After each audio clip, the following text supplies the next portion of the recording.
The moon rises, bright, familiar, safe. Then something begins to take it. A shadow creeps across its surface. Its brilliant white light fades. In its place, a blood-red glow. The gods are angry. The wolves are on the hunt. Ragnarok has begun. Around the world, when the moon bled in the sky, civilizations didn't see astronomy. They saw an omen, a warning. The Vikings believed wolves were hunting the moon and had devoured the world's light. In ancient China, people banged drums and lit fireworks to scare away a celestial beast. To medieval Europe, it meant plague or war. Today, millions call it a blood moon, and tonight we uncover the mythology, the fear, the science, and why the blood moon refuses to lose its power. What turns the blood moon red? What did it look like to ancient people watching the moon bleed? And why did so many cultures, separated by oceans, interpret it all as a cosmic warning? Join me as we unravel all this and much more and enter the Codex Legendarium. I'm Shelby Melanson.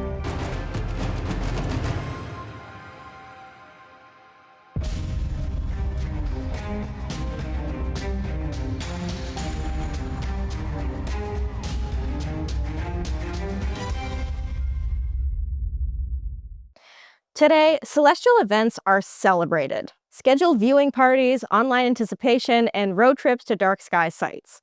But major celestial events, like the blood moon that rises today, March 3rd, 2026, the day this video goes live, haven't always been a source of excitement for the world. Go back to ancient Mesopotamia, 5,000 or even 6,000 years ago, in what we know today as the Middle East and what was once the home of the great city of Babylon. Civilization as we know it was emerging. The king was at the heart of the city, and that made him a target for demons. Specifically, 7 demons that were believed to launch an assault on the monarch whenever the moon turned red. Obviously, this was a problem. Now, the Babylonians were astronomers, and they could already predict the coming of the blood-red moon. So not long before the omen would appear in the sky, they would install a surrogate king, a fake, while the true king masqueraded as an ordinary citizen. The fake king would be treated well ahead of the eclipse, but he was never actually in charge. That way, the fake would endure the wrath of the demon's attack. This was not a popular job, understandably, while the true king would be spared. Not long after, the fake king would mysteriously vanish and the true king would reclaim his throne. Around the 5,000-year mark, but further east, ancient China had its own blood moon theory, that a celestial or heavenly dog with jet black fur named tiāngǒu would come to devour the moon, causing it to turn dark red and disappear from the night sky. To fight it, a mythical archer would bombard the creature with arrows, while villagers would light firecrackers, beat drums, and sound gongs, hoping the loud noises would scare it away.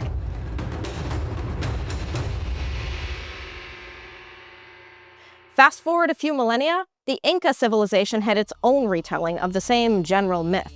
But instead of a heavenly dog, it was a jaguar that came to eat the moon. The Incas assumed after the jaguar had polished off the moon, it would head down to Earth and make a midnight snack out of them, too.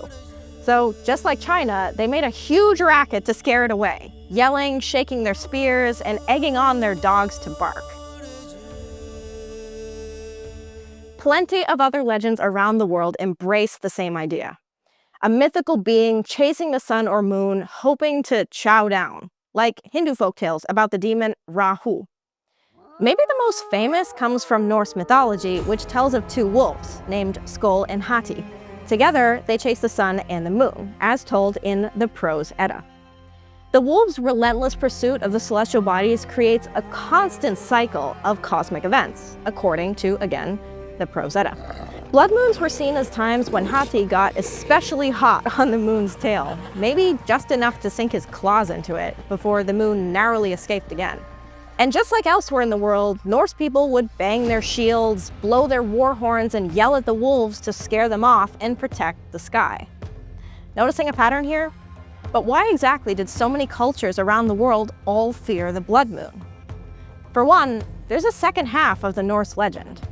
According to the prophecy of Ragnarok, when the two wolves would devour the sun and moon once and for all, the celestial bodies vanishing would plunge the world into darkness, collapse the cosmic order, and bring on the end of times, though it would pave the way for a time of renewal afterwards.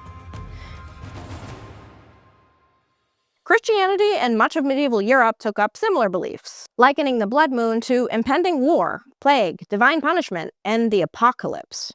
In ancient Greece, specifically August 27th in the year 413 BC, calamity struck the army of Athens during wartime. Sickness spread among them as they fought in Sicily, and their commander decided they should retreat. Right as they were ready to run, without the enemy's notice, quote, "In the night there happened an eclipse of the moon, at which Commander Nicias and all the rest were struck with a great panic." The description comes from the philosopher Plutarch, who explained that even though common people understood solar eclipses at the time, they couldn't understand why the moon, quote, "should suddenly lose her light and assume such a variety of colors." They looked upon it therefore as a strange and preternatural phenomenon, a sign by which the gods announced some great calamity. Right after, the Italians captured the panicked Athenian soldiers before they could get away. In a happier twist, an ethnic group in Togo believed that the blood moon represented a fight between the sun and the moon, and that villagers should encourage them both to lay the conflict to rest by coming together to resolve their own disagreements here on Earth. So, across oceans and millennia, cultures independently saw danger in a red moon. But what were they actually seeing? Today, blood moons go by a different name, the total lunar eclipse. It happens when the Earth passes between the sun and the moon at just the right position to block all of the sun's light from reaching and reflecting off the lunar surface. Along the same line, if they only partially match up, you get something called a partial lunar eclipse. Fitting, I know. Here's a snapshot of that from my front porch last year. Still, total lunar eclipses only happen once in a while, every 1 to 2 years or so, because the moon's orbit isn't actually flat. It orbits at a roughly 5-degree angle off the ecliptic, or the flat plane that the sun orbits on. And that 5 degrees is just enough to stop an eclipse from happening every time the moon is full. But if the Earth blocks the sun's light from hitting the moon, and the moon doesn't produce any light of its own, it doesn't, by the way, why doesn't it just vanish in darkness? Why red? Turns out all the centuries of bad celestial omens were actually brought on by none other than one single culprit, the Earth's atmosphere. Now, Earth's atmosphere bends sunlight. In this case, it bends just enough to allow just a little light to reach the moon. And thanks to something called Rayleigh scattering, where particles of the atmosphere deflect and scatter certain wavelengths of light, specifically blue light, by the way, only the red light makes it through. It's the same reason we see vibrant red, orange, and pink sunsets as the sun sinks below the horizon every day. If you've ever been lucky enough to witness a total solar eclipse, on the other hand, like the April 8th eclipse from 2024, you'll have seen this in its most glorious form, in my opinion, when the entire 360-degree horizon line is bathed in a dusty yellow sunset. As for blood moons, the eerie red glow is in reality being lit by every sunrise and sunset on Earth all at once. As if that wasn't a unique enough of a mental image for you, not all blood moons are the same. Some of them take the title a little or a lot more literally than others, impacted by the amount of clouds, water vapor, and dust in the atmosphere at the time. The more stuff in the atmosphere, the darker and redder the eclipse. What's even crazier, volcanic eruptions spew so much ash up into the sky that they're usually followed by very dark, very red lunar eclipses for several years afterward. The whole thing explains a little about where some of these omen of doom theories came from in ancient times, doesn't it? A French astronomer by the name of Danjon came up with a 5-point scale to measure them, going from luminosity, or L0, to L4. A 0 is so dark that it's barely visible.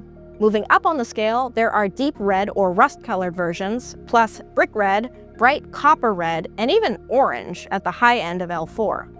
But there is one other extremely rare color that just a small handful have witnessed throughout the ages: the sea green turquoise eclipse. Okay, we're not talking about the entire moon turning a vibrant blue-green here. Instead, in incredibly rare cases, a flash of sea-green light on the edge of the moon has been spotted immediately before or after totality, when the moon is completely covered by the Earth's shadow.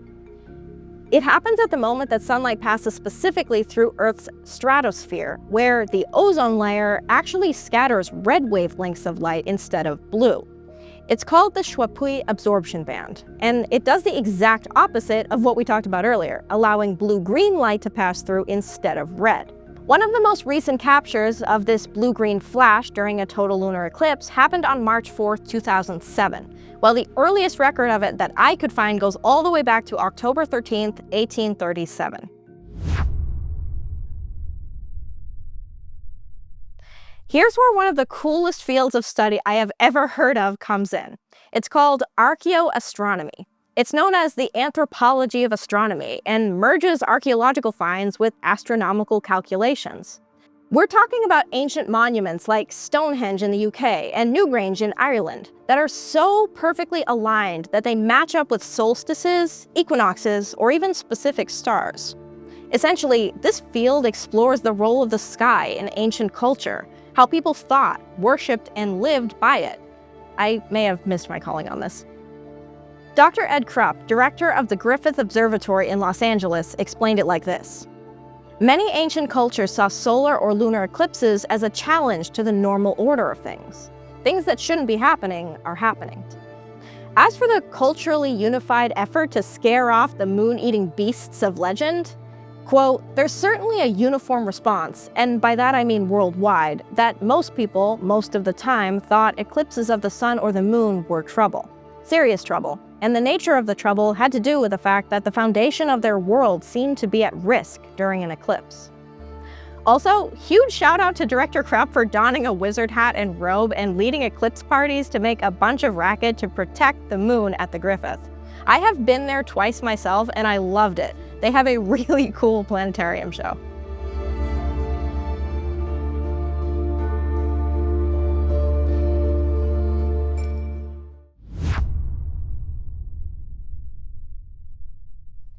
Here's the thing.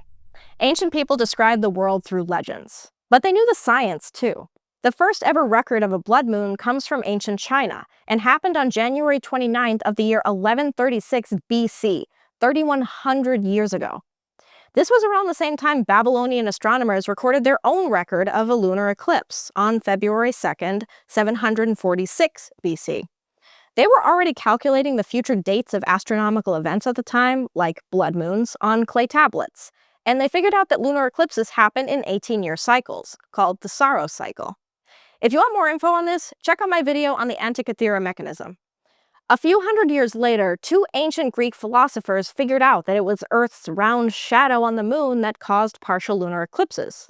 Not long after that, Greek astronomer Aristarchus of Samos used eclipse observations, in other words, the size of Earth's shadow on the moon, and Pythagorean theorem, yes, that one, a squared plus b squared equals c squared, to calculate the size of the Earth.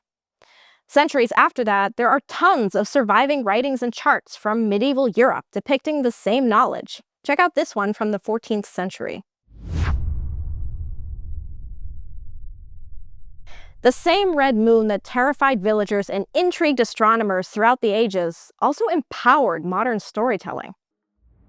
In the Legend of Zelda games, Breath of the Wild and Tears of the Kingdom, the blood moon resurrects fallen enemies and makes them harder to defeat again. In Terraria, blood moons turn the water red, transform harmless bunny rabbits into monsters, and send onslaughts of zombies parading into your house all night long. In Kingdom Newland and Two Crowns, the blood moon sends extra-large hordes of ghouls to your newly settled town, trying to steal your hard-earned gold and your crown.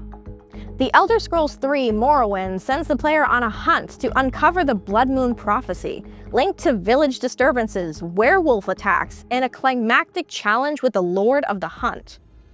For those that prefer their fantasy in TV form, blood moons appear in the show Supernatural as warnings. Vampires, dark magic, of the breaking of the sixth seal, aka the herald of the end times, according to the show's lore.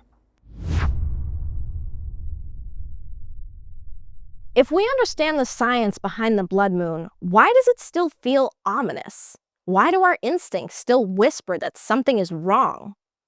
Our brains are trained to link the color red with danger. We are also coded to interpret rarity as being significant, and significant can often mean threatening.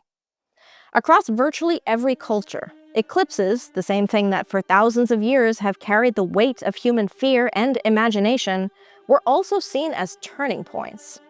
Moments of crisis where the balance of light and dark is threatened, either by a mythological beast or the coming of a war. These are often the same moments that get linked to profound internal change as well, bringing old conflicts to an end, like the legend from Togo, being forced to come to terms with hidden emotions and growing from them, embracing fate or a new chapter in life. If the blood moon isn't the work of a celestial wolf or 7 demons or an end times prophecy, maybe it's a reminder that when the sky unfolds above you, you are part of the same story, the same legends that have guided history and wonder and philosophy throughout the ages. And you might just find that that history runs deeper in you than you think. But what do you think? What's the true meaning of the blood moon? Have you ever seen one? And did you see this morning's? And what do you think it would have been like to experience it thousands of years ago? I would love to hear your thoughts about this in the comments, and if you have an idea for something you'd like to see a future episode on, let me know. And of course, if you enjoyed this deep dive into mysteries, myths, culture, and science, please take a second to like and share this video, and if you want to see more, subscribe. It really, really helps get the word out there. Until next time, stay curious. Thank you.